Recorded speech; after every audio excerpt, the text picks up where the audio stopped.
welcome the karma revenge stories, they walked me out with a smile like it was a favor. No warning email, no we need to talk meeting, just a polite HR script and a security escort who kept exactly 3 steps behind me, like a metronome keeping time with my humiliation.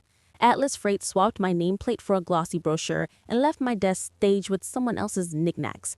They thought they'd cleaned out a problem. They didn't know I wrote the acquisition contract that mattered. They didn't know Clause 9 existed. I smelled the coffee before I saw it. Bitter, commercial, the smell of 748 in a downtown Seattle office tower. 9 years is enough to let the building tell you how people are going to move toward or away from you. Today, the building was a cold front. My heels clicked the same hallway rhythms I'd learned to trust. Today, they sounded like I was tapping the lid of a coffin. The corner office's glass wall framed a man I tolerated at enough board lunches to know he'd never earned his tie. Tyler Ashby's grin was the same as always, too wide, permanently performing. He'd shoved his sneakers onto the mahogany desk where my laptop used to sit. Behind him, junior associates clustered like paparazzi. Someone had draped his jacket over my ergonomic chair. It had cost more than his last startup. Marcus from infrastructure hovered near the doorway, eyes avoiding mine the way people avoid puddles. He tried to sound apologetic. The consolidation station was a folding table by the mailroom, and they'd stacked 9 years of work into 2 boxes. I called last night, sorry. They said it had to happen this morning. I kept my face neutral. Keep the face neutral. It was a skill I used at code reviews, at budget fights, at late nights when a server decided to cough up its guts at midnight. Who signed off on the Seabright acquisition paperwork? I asked. Because there are questions that make people swallow and others that choke them. The HR manager, Julia, practiced the corporate smile. Legal handled it. Legal, whose memos I wrote. Legal, who typed my edits and left the italics exactly where I'd placed them. They read me a script about at-will status and position bands, and that there was no severance entitlement for my role. I'd reduced operational latency by 19%. Last fiscal quarter, the routing algorithm I'd coded saved Atlas nearly $30 million in fuel and idle time. That didn't fit the little box on their HR guideline spreadsheet. I see, I said, smoothing the skirt I'd chosen precisely for days like this. Power without ostentation. My badge was revoked at 8:22 a.m. They escorted me down through floors of people whose eyes skimmed over me the way a feed scrolls past content. Cursory, bored, uninterested. They meant to make the exit clinical. What they didn't count on was foresight. At a corner coffee shop 3 blocks away, I set my boxes on the table and opened my laptop. I labeled the folder on my desktop Atlas Archives. There it all was, design docs, architecture diagrams, emails with my initials stamped across them like ownership marks. Among the usual artifacts was the Seabright acquisition packet, $480 million in anticipated valuation, the integration schedule, the due diligence dossier, and there, buried where only someone who'd read an entire 600-page tech addendum would look, was Clause 9, a reputation and representation provision I'd expanded months before to include precise language about public claims of technical ownership and operational control. People assume contracts are lawyers' territory. Lawyers assume engineers don't read contracts. I read contracts like others read maps. Every clause, every cross-reference. Clause 9 was tidy, surgical. Any public misrepresentation regarding operational control of technical assets by either party during the transition period would constitute a material breach, actionable by the acquiring party. I had added a small paragraph, one that defined public misrepresentation to include social media statements and verified corporate posts. I had phrased it so that a single bragging photo could be evidence. Tyler Ashby had posted. The image on his public feed was a monk's joke. Him, shoes on my desk, cropped just right to show a skyline behind him, caption in present tense. Running tech now. Big moves. #AtlasFuture. The corporate account, in a further act of ineffable hubris, had liked and commented, "Welcome to the team, Tyler. Looking forward to your innovations." It read like a press release masquerading as a selfie. That post was a gift. You don't need to be malicious when incompetence hands you the scalpel. I opened a new message, and then another, and then I crafted an introduction that sounded like a neutral professional flag. No accusation, just evidence. At 9 a.m., I double-checked the attachments. Screenshot, full metadata intact, excerpt of Clause 9, highlighted, corporate confirmation, screenshot of Atlas's comment. I hit send at exactly 9 a.m. to acquisitions@greyhavenindustries.com and set the subject line like a surgeon sets a scalpel. Precise, clinical. Clause 9, public representation of operational control, Seabright Atlas Freight. Timing matters. Greyhaven's team would be warming up their morning calls. They had asked for explicit assurances about continuity of technical control. They had been given words, names on forms, a schedule, a promise. Now someone in their compliance team would see a time-stamped image of a man with no background in distributed systems claiming to run a $500 million tech backbone. I didn't send it from my Atlas account. That would have made the whole thing a revenge selfie. I sent it from Kestrel Systems LLC, my consulting company, incorporated 4 years ago when budgets got tight and raises got thinner. Kestrel held the IP for a dozen proprietary components, 9 pending patents, licensing agreements drawn tight. I had not hidden the structure. I had disclosed it in vendor forms and in 3 separate procurement documents. I had been careful. They had been lazy. The barista slid my coffee across the table like an offering. My hands didn't shake. I sipped and looked at the sent mail confirmation. Greyhaven's auto reply landed in my inbox 30 seconds later. Your message has been received and forwarded to the Acquisitions Review Team, ticket ID GH40212A. My smile was small and quiet. The world sometimes reduces epic boardroom dramas to help desk tickets. There is brilliance in that. I closed the laptop and watched the street through the coffee shop window. Downtown was doing its usual slow exhale. Bike couriers, a woman with a toddler, umbrellas folded like question marks. Back in the building, Tyler Ashby was probably drafting a slide deck with phrases like innovation, disruption, and synergy, buzzwords that look good in investor decks and thin on the technical floor. He had 30 minutes to prepare himself for everything that followed. My phone buzzed. A curt message from Marcus. All hands at 9:30. Tyler presenting mandatory. The cliffhanger made me laugh softly. He thought he'd convened a demonstration. He had, in fact, convened evidence. I packed my 2 boxes into the trunk of my rental and drove past the Atlas garage, past the security booth where they'd pretended to be worried about me deleting files. They had no idea I didn't need to be present to trigger the consequences. Clause 9 was not a threat. It was a fact. Facts tend to have a way of cascading. I set one more alarm for 9:05 a.m. and then 9:15. I wanted to see the ripples. Before I left, I typed a simple signature into a new document, Maya Carter, Principal Kestrel Systems LLC, and closed the lid with the kind of decisive click you only get from people who've learned to build futures with their own hands. The coffee turned cold. The city kept moving. The email was in circulation. The stage lights were on. And somewhere inside a glassed-in boardroom, someone with a trust fund and a phone was about to learn that when you misrepresent control of a tech asset during a closing, the consequences have a way of becoming very, very expensive. I drove away. I let the building shrink in the rearview mirror. They thought they'd cleared a seat. They hadn't cleared anything. They had simply pried a match from my pocket and tossed it on the wrong pile. By 9:37 a.m., their morning would be broken. By noon, they'd be negotiating. I shouldn't have smiled. I did. By the time I reached the freeway, the city skyline gleamed like nothing had happened. Glass towers reflected morning sun, commuters merged without grace, and trucks carved slow paths along the interstate. Outwardly, life never changes. Inside Atlas Freight, though, the foundations were already shifting, like steel under heat. My phone buzzed once, then twice, then a flood of notifications. LinkedIn updates, Twitter reposts, anonymous Slack leaks pushed into public feeds. Employees never resist a chance to vent when they feel their cage rattle. "Did you see this?" one tweet read, screenshotting Tyler's post with incredulous commentary. "Is this guy for real? He just claimed credit for 9 years of work he never touched." The comments piled fast. Investors following employees, employees following gossip. I pulled over at a rest stop and opened my laptop. Greyhaven Industries' legal department had already replied, not a boilerplate this time, but an official request for clarification. Attached was a calendar invite, emergency review session, 11 a.m. PST.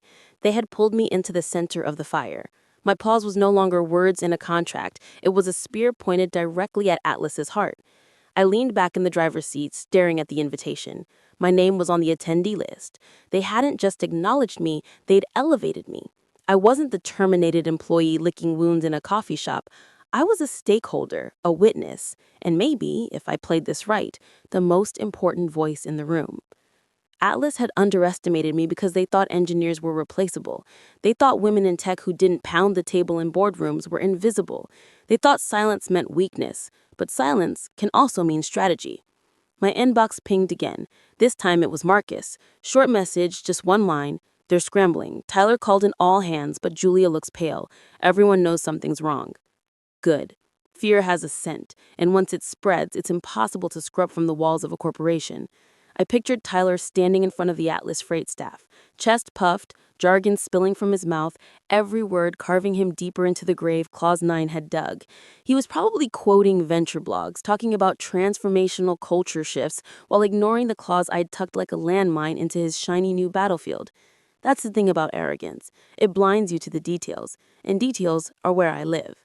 I answered Greyhaven's email with a simple line, "Available to provide clarification and documentation. Please advise preferred format."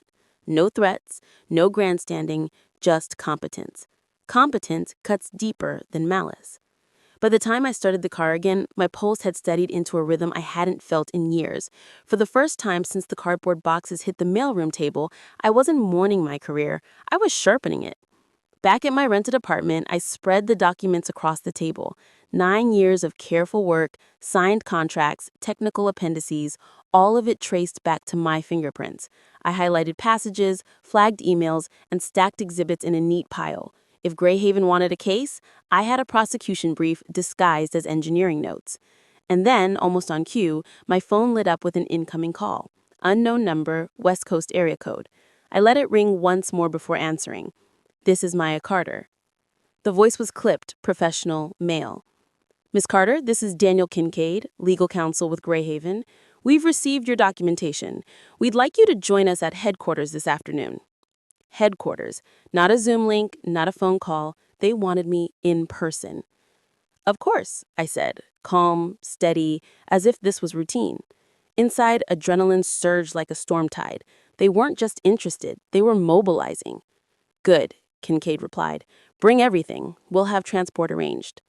The line clicked dead. No pleasantries, just urgency.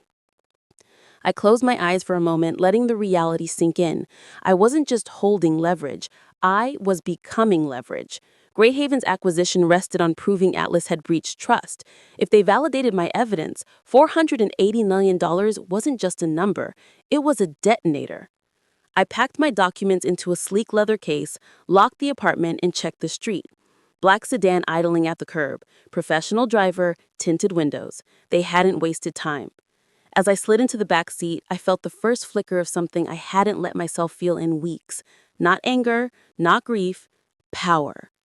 The sedan pulled away from the curb, city streets unfolding like a chessboard, and I knew with absolute certainty that Atlas Freight had made the worst mistake possible. They had underestimated the wrong woman.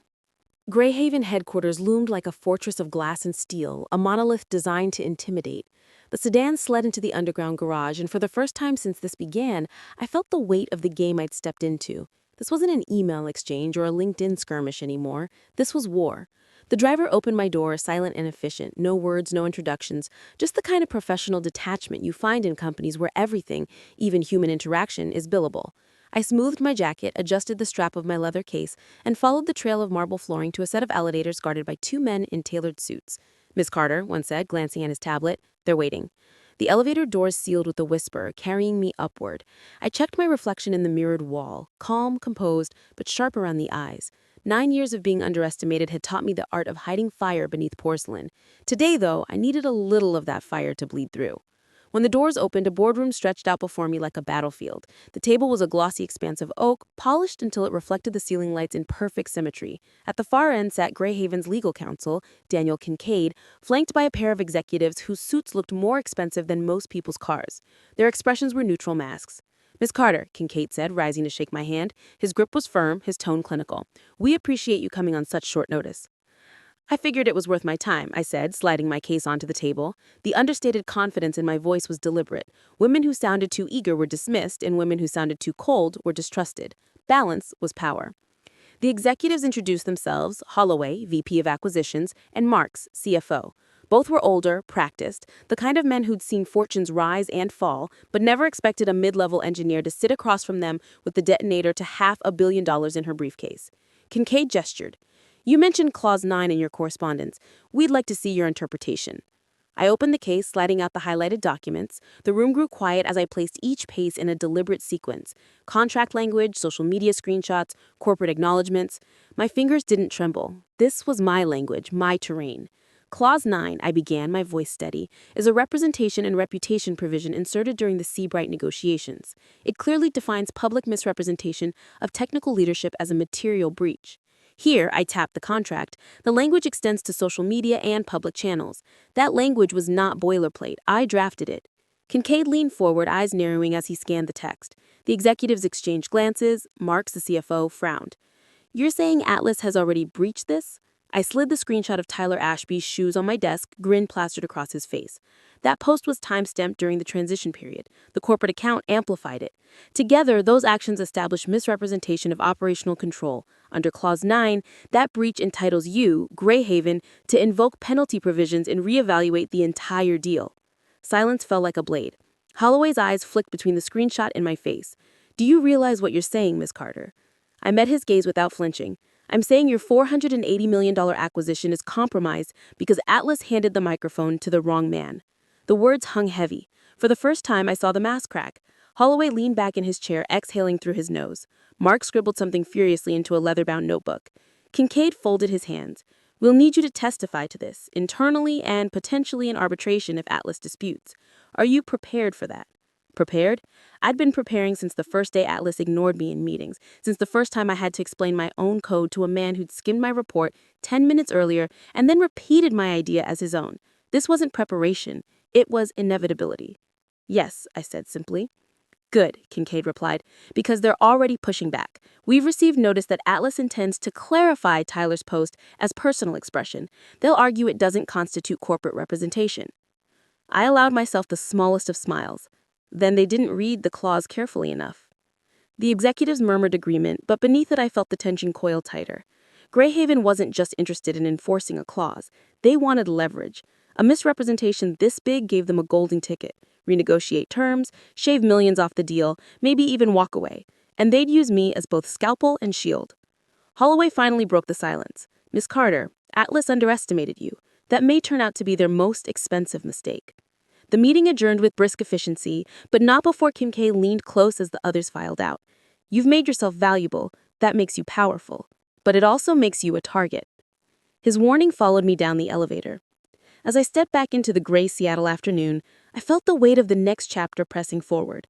Atlas Freight wasn't going to stay silent. They'd fight, they'd smear, they'd try to turn me into the villain of my own story. But they had already lit the match, and I wasn't afraid to watch the fire spread. The first blow didn't come from lawyers or boardrooms. It came from my phone. An alert flashed across the screen. Atlas Freight official statement. My thumb hesitated a second before tapping. The words spread across the feed in sterile corporate fonts. Atlas Freight remains committed to transparency during the Seabright transition. Recent social media activity by one of our team members has been mischaracterized by external parties. Our leadership structure remains unchanged, and we remain in full compliance with our contractual obligations. Mischaracterized, external parties, compliance. Translation: we're guilty, but we're going to spin it until people choke on the narrative. My heart thudded in my chest, not from fear, but recognition. Atlas had thrown down their counterattack, and they hadn't stopped there. Within the hour, my inbox filled with whispers, an ex-colleague forwarding an internal memo, screenshots of Slack threads that had suddenly been archived. The memo was blunt. Disregard external claims. Former employees may attempt to undermine confidence in the transition. Please refer all media inquiries to corporate communications. Former employees. They hadn't named me, but they didn't have to. I was the ghost they were trying to exorcise, the invisible woman behind the claws that had already drawn blood. By noon, the whispers had evolved into noise. An anonymous blog post popped up on Medium. The myth of the unsung engineer, a former colleague, speaks out. The piece painted me as bitter, unstable, a difficult personality who inflated her role in Atlas's success. No author was listed, but the fingerprints were obvious. Atlas had puppets, and they were already dancing. I sat in my apartment, laptop open, evidence spread across the table like a chessboard mid-game. My pulse spiked with equal parts fury and clarity. This was exactly what corporations did when cornered. They turned personal. They smeared. They rewrote history. They didn't know I'd prepared for that, too. My phone buzzed again. Marcus. His voice cracked through the speaker. Maya, you're trending. They're pushing stories about you, saying you tried to sabotage the Seabright integration. Some people believe it. I closed my eyes, inhaled slowly. Of course they do. Fear makes people believe whatever's convenient. But Marcus lowered his voice. People inside know the truth. They've seen your code, your patents. They're scared, but some are talking. Tyler has already lost the floor. He shouted at Julia in front of 50 people this morning.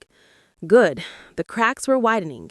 Pressure always exposes weakness, and Tyler had plenty. Still, Greyhaven needed more than gossip and screenshots. They needed undeniable public evidence that Atlas's leadership wasn't just arrogant but reckless. Evidence that couldn't be brushed off as mischaracterized.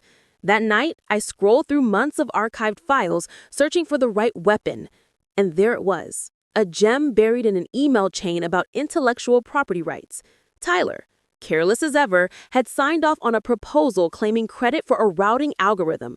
My algorithm, the one licensed under Kestrel Systems, my LLC. His signature wasn't just arrogance, it was theft. I leaned back in my chair, heart hammering with the weight of discovery. This wasn't just Clause 9. This was IP infringement, criminal territory. The next morning, I packaged the evidence and sent it to Greyhaven's counsel.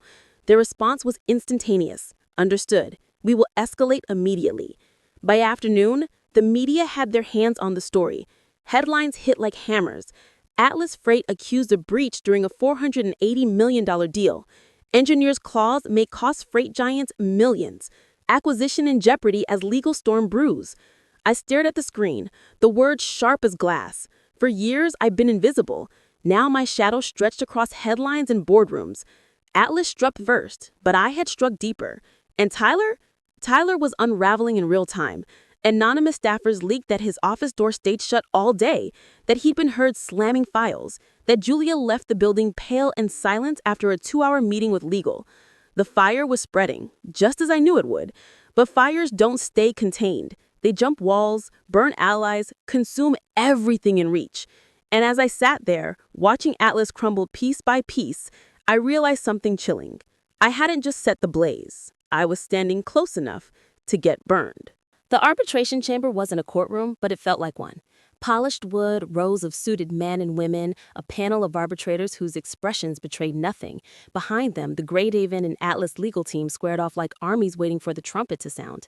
I sat at the witness table, documents stacked neatly before me. For days, the tension had built toward this moment. Every article, every leak, every memo had sharpened the knife. Now, all that remained was to plunge it in. Tyler was there, of course. He looked smaller than he had in my office months ago, sneakers up on my desk, smirking like he owned the skyline.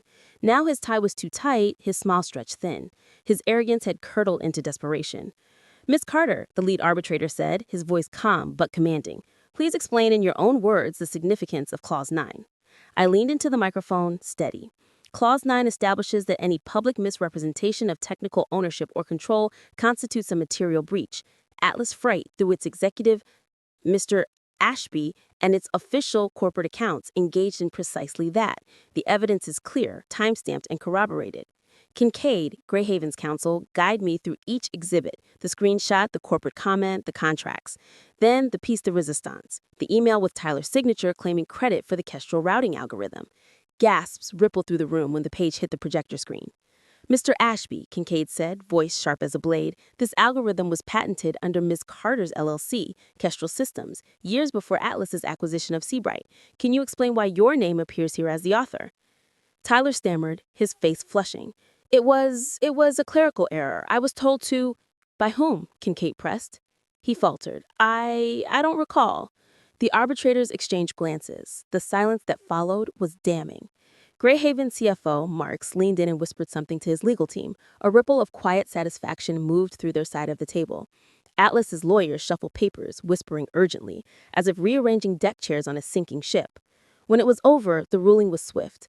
Atlas had breached the agreement. Greyhaven was entitled to invoke penalty provisions, renegotiate terms, or withdraw entirely. And they did not hesitate. Within 24 hours, Greyhaven slashed the acquisition value by nearly half, $480 million reduced to $260 million, citing reputational damage and breach of trust. Atlas, desperate, had no choice but to accept. Their liquidity had dried up in the chaos, investors fleeing like rats from a burning ship. The headlines the next morning were brutal.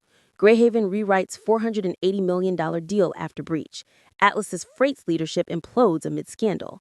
Engineers' clause cost company hundreds of millions of dollars. I read them in the quiet of my apartment, coffee steaming beside me. For the first time in months, I allowed myself to breathe. Marcus texted me. He resigned. Tyler's gone. Julia too. They're cleaning house. I didn't reply right away. I just stared at the words, letting them sink in. The empire that had dismissed me, erased me, mocked me, was now bleeding in the streets, its leaders fling under the weight of their own arrogance. And me? I wasn't just the ghost in the machine. I was the woman who had turned a termination into a reckoning. Later that week, Greyhaven called with an offer, a consulting role, high six figures, independence baked into the contract, respect on my terms. I said yes. Not because I needed the money, though it was sweet to watch the zeros line up, but because power tastes different once you've taken it back. On my first day at Greyhaven, I walked past the polished lobby glass and saw my reflection. Not the woman escorted out of a building with 2 cardboard boxes, not the engineer dismissed as difficult, but the strategist who had written a clause so sharp it split a corporation in half. Atlas had tried to erase me. Instead, they had written my legend. I smiled, stepped into the elevator, and let the doors close. The war was over, and I had won.